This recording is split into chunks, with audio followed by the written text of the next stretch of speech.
Hey guys, Jack Spirko here. I know a lot of you guys out there might be doing some home cooking for the first time while we're going through this coronavirus thing. And one of the things you might be able to get your hands on right now is a whole chicken. A lot of people don't really know how to handle a whole chicken. I'm going to give you the really quick, super easy way to break it down. There's some kind of fancy ways to do this. That's not what I'm going to do. I'm going to do the way anybody can do it, even the first time, really, really easy. One thing you do want is a pretty sharp knife. This knife's okay. I haven't had Patrick Rorman sharpen it recently, but it's all right. I want to talk about a couple different things you can do, though, here, not just what I'm going to do. One is, let's say you just want to cook this whole chicken. If you look at the way a chicken is designed, it is not really designed to cook whole, but you can do it. But one of the ways you can really make this easy, and I'm not going to do this, but you can take a good pair of shears, and if you are using shears on poultry, you want shears to come apart. These are the best ones I've ever owned. They're made by a company called Red Yeti Ware. I don't think they make them anymore, unfortunately. Fiskars makes a good pair. I'll put a link in the video notes. But you can either cut on both sides. See, this is the tail right here? Both sides, and cut this backbone out. And you can take that backbone and use it to make stock. Or, if you just want to roast a chicken, since there's not much to it and you're going to do the whole chicken anyway, you can just cut right down the back and open it up. And then when you cook it, you'll have it spread out like this. That's called spatchcocking. And if you want to look that up, you can see exactly how to do it, because I only have one chicken here today, so I only have one thing I can do. I want to part this chicken. And what I'm going to do is I'm going to take the legs, the wings, and the breasts off of it and leave the core. And I'm actually going to take the leg quarters, and that's how you always do it. But then you can cut the leg and the thigh end apart if you want to. I'm not going to do that. All you really need to do is just I like to kind of work my chicken, you know, give them a little bit of work. That loosens them up, right? They come right here. You can see there's almost a line there. It's almost like chickens are designed to come apart.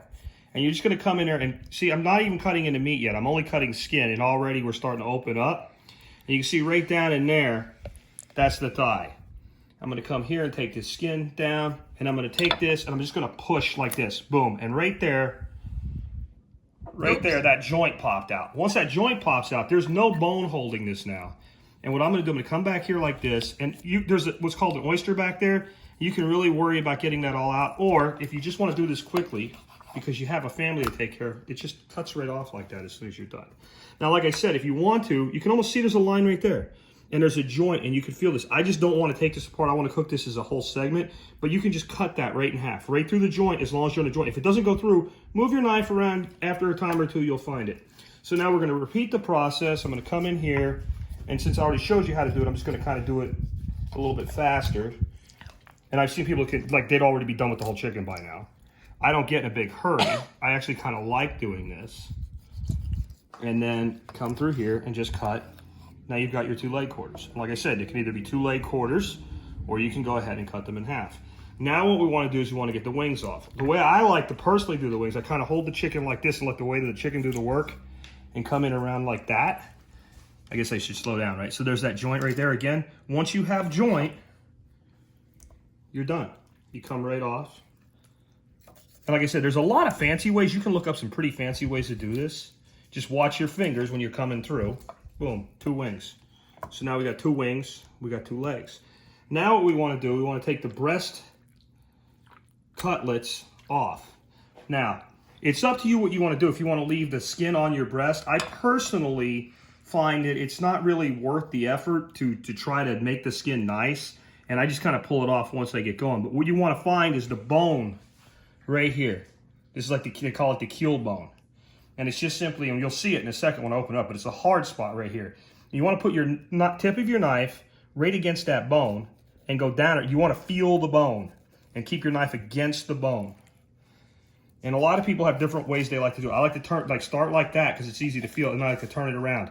You come down the bone, and this, if you've ever heard of chicken, cutlets, the tender is right there. So you kind of keep that all as one piece. And you can see I'm coming right along the bone here. And I'm going to come up this way. Always, think about where your fingers are on the other side of things. A good sharp knife will go right through the flesh. Flesh cut's really easy, even with a semi-dull knife. Right there is the wishbone. I got it broke off. Somebody broke that one on this bird when they processed it. Okay, so there's, and I can go a lot faster now. I'm trying to go slow. Now, what I was saying is, I generally don't cook the skin on a breast when I cook a breast by itself, unless I'm gonna fry it. Like if you actually batter it and fry it, we're not allowed to do it anymore because we're keto. But you can take that skin off. You can cook this however you want, but if you start taking skin off, you can save the skin. And one of the cool things you can do is take a pan, put a little tiny bit of water in it, put all your chicken skin in there. Cook the water down until the skin starts frying. You'll basically fry in its own fat. It'll make like little delicious skin croutons. And then you'll have that fat rendered out, and you can use it for cooking other things like potatoes or anything else you want to fry. So let's go ahead and take the, so then again, you see there's hardly any meat left on that at all at that point. So we're just gonna come down the other side here, just find the bone. And the first time you do this, you may be really worried you're gonna mess something up. And I'll be honest with you, you might. You might end up with one. Usually what happens is people will, whatever side they favor, they'll get a really beautiful cutlet. And then the other side, they'll kind of butcher it and not in the way that you usually talk about when you're talking about meat. Like, I mean, it doesn't come out very nice. But once you kind of get a feel for it, see, I'm just kind of letting the weight of the bird do the work for me, and I'm just letting the knife follow. Again, I can do this a lot faster. I'm trying to just let you see what I'm doing here. Because right once you're there, I mean, just, there you go. So now, we've got a core, we've got 2 breasts, we've got 2 wings, we got 2 legs, and we could go ahead and part these out. Again, I'm gonna probably cook them together for what we're gonna do tonight. Now, what do you do with this big old honking thing? Well, if you're gonna save your skin separately, and you wanna render the skin out, like I said, go ahead, take the skin off of it. And like I said, I'm not sure exactly what we're doing with the rest of it, so I'm not gonna skin the rest of it, but you can just kind of, and you wanna take that skin, and once you get it moving, you can just kind of pull it. A little bit of meat on it there. I'm getting everything everywhere because I'm trying to do this where you all can see it, but there we go. So we got that skin. And if you don't want to do just the skin from one chicken, you can go ahead and put this in a Ziploc baggie and you can freeze your skin. What about your wings? Well, if you're frying your chicken or cooking all the chicken, then go ahead and cook your wings.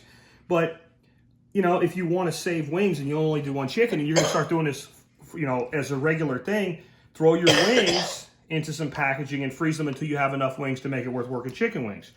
In our case, we're going to do something with these. So I want to show you, if you don't want to cook your wing like that, like you get in a lot of restaurants, if you want to take your wing apart, just hold your wing like this.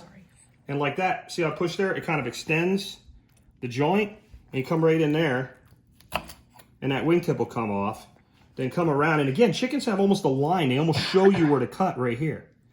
So you come here, and then you'll find that joint, and boom, and now you've got your little, you know, wingettes. So that's all there is to it. Now what I'm gonna do, whatever's left over of this from cooking, plus this I'll put in the oven. I'll put it in at like 350 degrees for, 25, 30 minutes until it browns. And then I'll drop this in and I'll make stock. And we'll probably show you when we make stock with whatever's left over. But that's it, it's not hard. And now it looks a lot more like the chicken you're used to acquiring in the store. By the way, when you cut these guys in half, it's kind of the same as doing the wings. We'll catch up with you later.